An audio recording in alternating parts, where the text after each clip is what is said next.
Hello, hi guys! Magandang hapon sa inyong lahat. This is Chen Rodriguez, Mama Asgarit Channel, a faith healer o Zamatarder.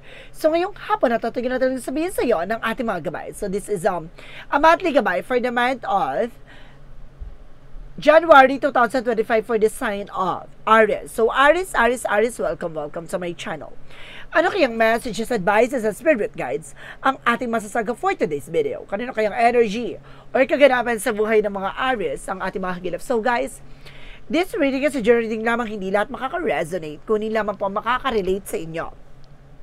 And comment down below kung kaninong energy ang ating nasaga. And of course, don't forget to like and subscribe my channel and hit notification bell for more videos update. Of course, maraming salamat po sa mga walang samang pag-support sa aking channel, lalo-lalo na ang hindi nag-i-skip ng ads. Naway pagpalain kayo ng Diyos at may kapal, siksik, liglig, nag-uumapaw na biyayang manang balik sa inyo. So let's see guys, what is the messages advice ng ating angel spirit for the sign of Aries. So let's see and watch this.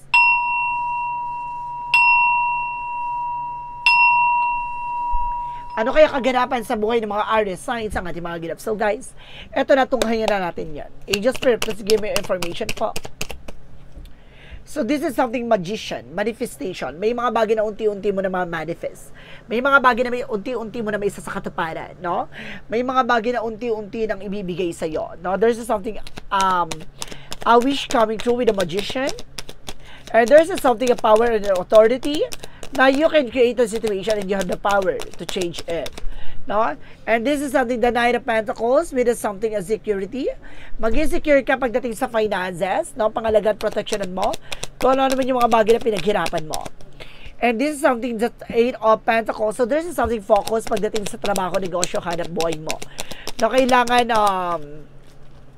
pangalagaan mo kung ano man yung mga bagay na pinaghihirapan mo. This is something, the Nine of Pentacles represent financial windfall. Na may pag-ulan talaga ng biyaya dito at may mga bagay na unti-unti nang lalakas at maaaring lumago na about sa finances mo. Now, let's see additional messages. And this is something, the Wheel of Fortune with a good luck. And there's a destiny is yours. No? Pinapakita dito na maaaring pumabor sa iyo ang sitwasyon. Maaaring ibigay na sa iyo mga bagay na at maaring bigay na sa yung mga bagay na dapat mo nang makuha at matamo. Now, there's something returning to your favor. No, maaring kumaga, ito na yung panahon at pagkakataon para ibalik na sa iyo yung mga bagay na pinaghirapan mo. And there's something, destiny is yours, and there's something, a fate and life. Talaga nakalaan talaga na mangyari at maganap to. No, parang nasa prophecia, no? There's a Three of Pentacles about sa negosyo, trabaho, hanap buhay mo. There's something, collaborations, connections, na maaaring may mga bagay na kailangan pag-isipan mo. Kung ano yung mga bagay na gagawin mo, even your thoughts, even with the transaction, even for communications. So this is a magician, and because this is something with the Three of Pentacles with a unity, ha? May unity daw dito, may pagkakaisa, na may pagtutulungan, no? Meron din daw about dito sa trabaho. Now, this is a magician, represent with the Page of Cups and intuition. Now, maraming mga papasok sa isipan mo na maaaring ma-manifest mo. There's something imagination na maaaring, there's something imagination na maaaring matupad. There's something desires into reality. There's a Knight of Pentacles represented as Star card. A wish coming true talaga. There's something, a wish fulfillment. And the Star card represents a recovery and healing. Talaga magkakaroon ka dito ng katuparan, no? Pag-asa, no? Pangalagaan mo kung naman yung mga bagay na kailangan mong panghawakan, no? Dahil ito ng pag-asa na maaaring kumaga magtupad sa mga pangarap mo. There's the Eight of Pentacles, represented with the Seven of Pentacles, represented with the harvest time. Alam mo guys ha, there's a lot of Pentacles here na nagre-represent na there's something abundance coming in for you. Now, there's something, the Seven of Pentacles with a harvest moment. Mag-focus ka lang daw sa trabaho, negosyo, hanap buhay mo. No, wag kang masyadong maging aggressive, no, sa paggastos, no, parang kailangan mong limitahan at pangalagaan ng mga bagay na pinaghirapan mo. There's a Nine of Pentacles represented with a Five of Pentacles. There's something financial crisis, or there's something recovery for financial loss. There is something financial windfall. May pag-ulan ng biyaya at may pag-ulan ng finances dito. Kailangan matuto ka na sa mga bagay na nakagisnan mo, nangyari sa iyo from the past, how to spend money wisely. No, and this is something, the Wheel of Fortune represent what? The Wheel of Fortune represents a judgment. So this is a wake-up call or inner calling na you need to pay attention, no? Kailangan mo mag-pay attention na maaring ito na yung panahon ng pagkakataon para may sa katuparan ang mga bagay na matagal na dapat natupahan, no? Okay. At sinasabi dito, there's a Three of Pentacles, Surface of the Emperor, just being mature enough and being grounded. There's something boss pagdating sa trabaho. No, kailangan mo makipagtulungan or maaari pinagtutulungan ka dyan sa trabaho mo. Kailangan mong, kumbaga, maging kalmado. No, hindi mo kailangan maging aggressive. No, and of course, parang mawala, kumbaga, haba ng pasensya talaga. No? There is a Magician because the Page of Cups. No, Magician in the Page of Cups represent the tower moment for a major changes. No, ngayong buwan ng January 2025, maaaring ito na yung malaking pagbabago na magaganap sa buhay mo, na kung ano man yung mga bagay na pinangarap mo lang, ngayon abot kamay na. Maaaring may sa katuparan na, kung ano mga bagay na hinahangad mo, maaaring makuha mo na kung ano man yung mga bagay na minimitin mo. There is the Knight of Pentacles and the Star card, represent the Full card, dahil sa paniniwala at pagtitiwala mo, at pananampalataya sa ating Panginoon, na ito na yung pag-asa na matagal mo nang gustong mata mo. No? There's something as security. Maaaring magdala to ng financial security sa iyo na dahil sa mga nangyari sa'yo from the past, ito na yung, kumbaga, bagong ikaw at bagong simula. And this is something that the Four of Swords with something rest. No? Kailangan mo nang pahinga yung utak mo sa kung ano man yung mga bagay na tumatakbo sa isipan mo na nagbibigay negatibo sa buhay mo. Maaaring, kumbaga, kailangan mo magpahinga, no? I-refresh yung utak. No, kailangan mag-focus sa trabaho, negosyo, hanap buhay. Huwag mong isipin yung mga bagay na nangyayari ng negativities. No, kailangan mo nang pakawalan at kailangan mong kumawala sa mga taong, kumbaga, minsan nang sumira o sisirain yung mga plano mo. There's a lot of negativities and toxicities around you. No, let's see what is an Nine of Pentacles and the Five of Pentacles. So this is a Four of Wands, something celebration. Na unti-unti nang may sa katuparan. There's something homecoming, family gathering, and there's something celebration coming in for you. Na kumbaga, ano to kumbaga celebration na parang makakawala ka na sa financial crisis, no? Makakalaya ka na, at nakita mo yan, may paglaya, no? Nakakulong ka sa isang situation na parang makakalaya ka na sa mga bagay na nangyari say from the past, no? Kumbaga, worries, depressions, and of course, negative thoughts, no?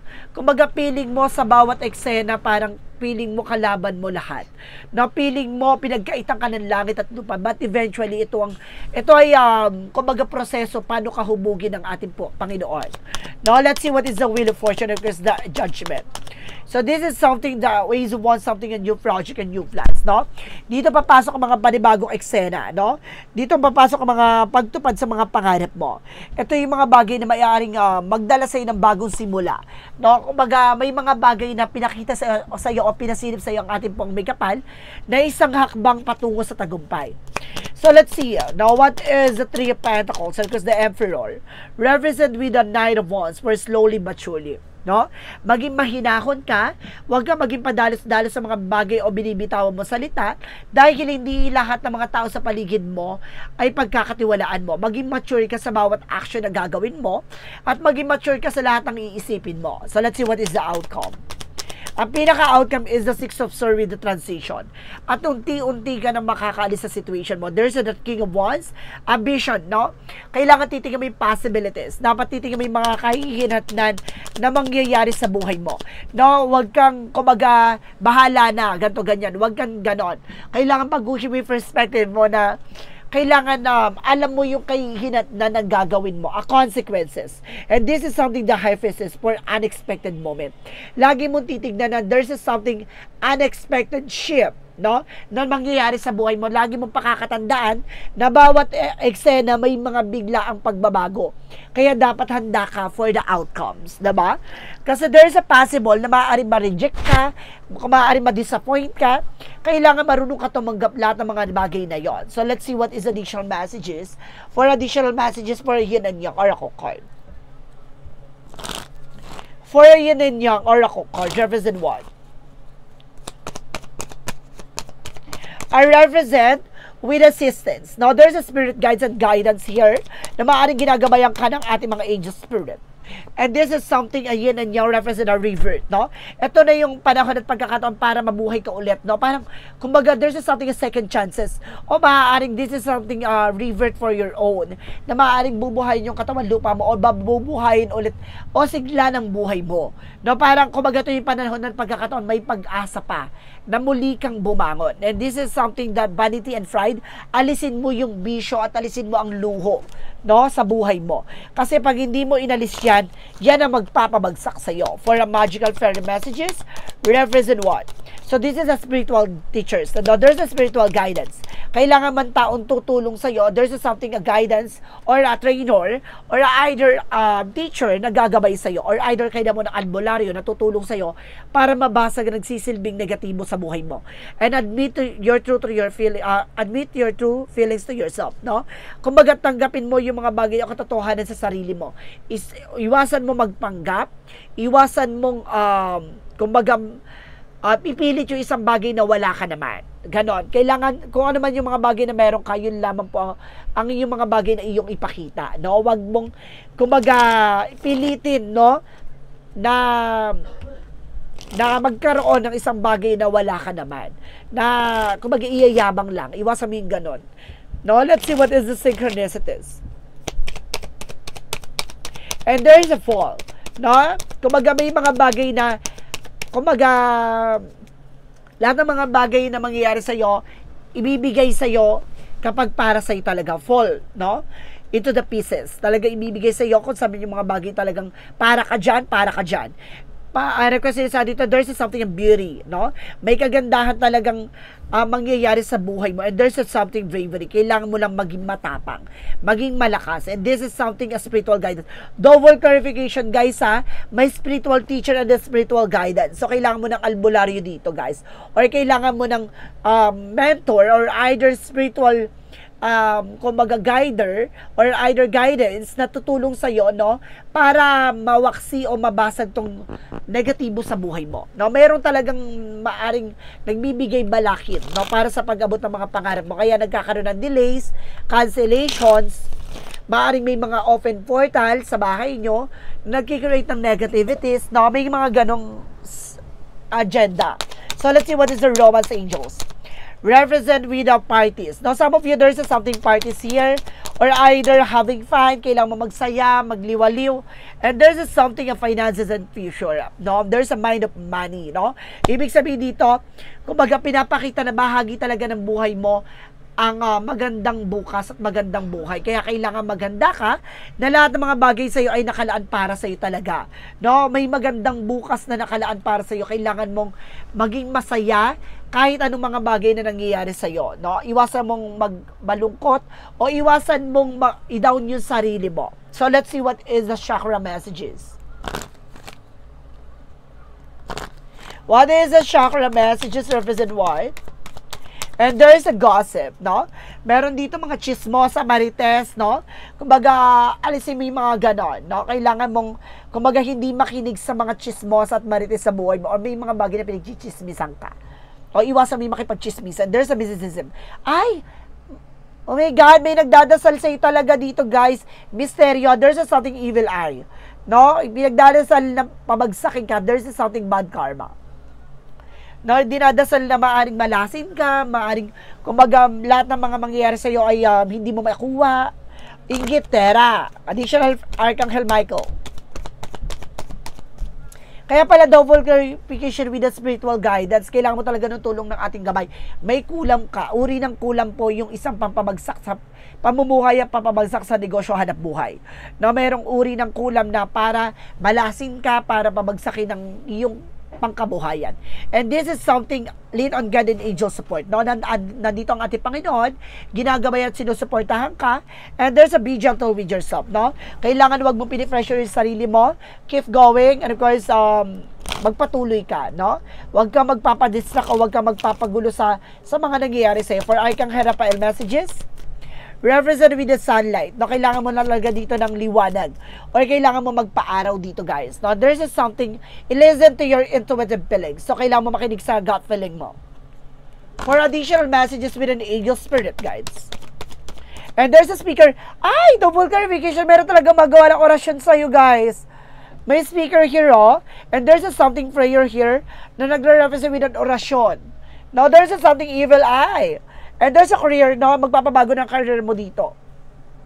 And there's a career ventures, guys. Additional messages with an angel spirit. And there is a something courage. Na ini-encourage ka dito na don't lose your faith, don't lose your hope, no? Parang kailangan mo maging malakas. Denial. I-acknowledge mo yung fear, replace mo ng awareness, no? Kumbaga, yes, of course, nagkakaroon ka ng something takot at pangamba, but eventually, kailangan mo magpatuloy. Diba? So, let's see what is the Monsology. Monsology represent na show the world the real you. Ipakita mo sa mundo kung sino ka talaga. Kung ano man yung mga bagay na kaya mong ibigay. And step out of your comfort zone. Ito yung kailangan mo makawala sa mga bagay na kinakatakutan mo. Kasi alam mo guys, bakit ka nilalagay ng ating Panginoon sa mga bagay na yan? Kasi diyan ka, yung mga bagay na mahina ka, diyan ka magiging malakas. No, yung pain na yan yung magiging strength mo at magiging power mo at the end of the time. And this is something, the end of the top cycle approaches. Dito tatapusin lahat ng mga negativity sa buhay mo, lahat na nangyari sa yung bangungot, maaari ng mawaksi at matapos. So let's see what is additional messages with an angel spirit. And there's something as this is of the Bintaka. So sinasabi dito na maaaring ito na yung panahon ng pagkakataon para makita mo yung liwanag. No, bibigyan kang kaliwanagan sa lahat na nangyayari sa iyo. So let's see what is the angel's answer. Represent what? And a year from now, ngayong taon na to ha, there's something changes talaga na mangyayari sa buhay mo. And remain positive. Panatiliin positibo sa lahat ng mga bagay na mangyayari sa buhay mo. Alam nyo guys, itong monthly gabay, there's something that changes coming in for you for the January 2025. Kailangan mo nang mabago yung sistema, no, yung cycle, kung bakit paulit-ulit na nangyayari ito sa buhay mo. And because this is something awareness, no? Kung baga pinapakita dito, kailangan mo mag-pay attention. Bakit nangyayari lahat ng kaganapan sa buhay mo na paulit-ulit? Kasi may mali, may mabigat. And this is something, see, third eye. Diba? Mayroon sinasabi na pinapakita o binabahagi sa'yo na may kaalaman ka, may kakayanan ka makita at maaaring nakita mo na yon o may mga bagay pangamba ka na naramdaman. And there's a rest and rejuvenate. No, kailangan mo ng pahinga. Ipahinga mo yung utak mo and there's a something in action. Kailangan mo mag-take ng action dito. And there's a contract, no? Maaaring kailangan mo magkaroon ng commitment about that, na kailangan mo mag-commit na hindi sa relasyon na ha, kundi sa spiritual. So let's see what is the Romance Angels represent what? Romance Angels represent deceptions. There's a false mask, guys. No? Sa eksena mo sa sitwasyon, may mga tao dyan na nagpapanggap. And there's a something, this could be the one. Maaring siya na yung tao na yon, pero may taong sumisira para hindi mo makilala or nakilala mo na para yung tao na yon ay mawala sa buhay mo. For Jesus' loving quote said, "Whatsoever you shall do will all my Father which in the heaven, the same name my brother, and my sister, and my mother." So, lahat daw ng mga bagay na dapat mong ginagawa sa mga magulang mo, sa pamilya mo, ay maaaring, kumbaga, yun din daw ang ginagawa mo sa ating Panginoon, no? Kaya kailangan mong mahalin ko ano man yung mga bagay na, kung sino yung tao sa paligid mo, no? Kung kailangan mong, kumbaga, tanggapin, no? At kailangan mong, kumbaga, mahalin at, kumbaga, tulungan, no? Kung sino yung mga tao nangangailangan sa pamilya mo. So, let's see what is an angel's number. Represent what? For an angel's number, represent what? There's a something 1444, light up. No, ito na yung kaliwanagan sa lahat na nangyayari. No, there's a something respect and family, constructive outlook. Na para pinapakita dito na bahagi talaga sa buhay mo ang pamilya mo. You are also family-oriented. Focus on your needs, desires, and habits. Everything is more accessible with a light attitude. You will be blessed with a new opportunities and new friend or addition to your family. Good vibes and will speed for the process, no? Kumbaga, kailangan mo maging positibo at bibilis yung takbo ng buhay mo. Diba? Kailangan alisin mo yung nagsisilbing negatibo sa buhay mo, guys. And there's something applications, no? I-apply mo yung mga bagay na nangyayari sa'yo. Kumbaga yung mga pinagdadaanan mo, lahat ng mga bagay na yan, kumbaga bitin mo yung mga bagay na naranasan mo at natutunan mo. Today, I apply all that I have learned during my spiritual quest. I practice love in my daily life. I allow my inner light to lift my thoughts. As I do so, the law of universal love take root in my life. So see, Kumaga may ugat talaga, no? Kung bakit nangyayari to lahat ng to, kamalasan. No, may taong gumawa ng sumpa at kamalasan sa buhay mo na kailangan mo nang alisin at kailangan mo nang basagin. So guys, this is a monthly gabay for the month of January 2025 for the sign of Aries. So Aries, maraming salamat for this wonderful reading. So once again, this reading is a general reading lamang, hindi lahat makaka-resonate, kundi lamang po makaka-relate sa inyo. And comment down below kung kaninong energy ang ating nasagap. And of course, don't forget to like and subscribe my channel and hit notification bell for more videos update. Of course, maraming salamat po sa mga walang sawang pagsuporta sa aking channel, lalo-lalo na ang hindi nag-i-skip ng ads na way. Pagpalain kayo ng Diyos at may kapal, siksik, legleg, nag-uumapaw na biyayang manubalik sa inyo at maraming salamat po and see you in the next video. Bye-bye and babush!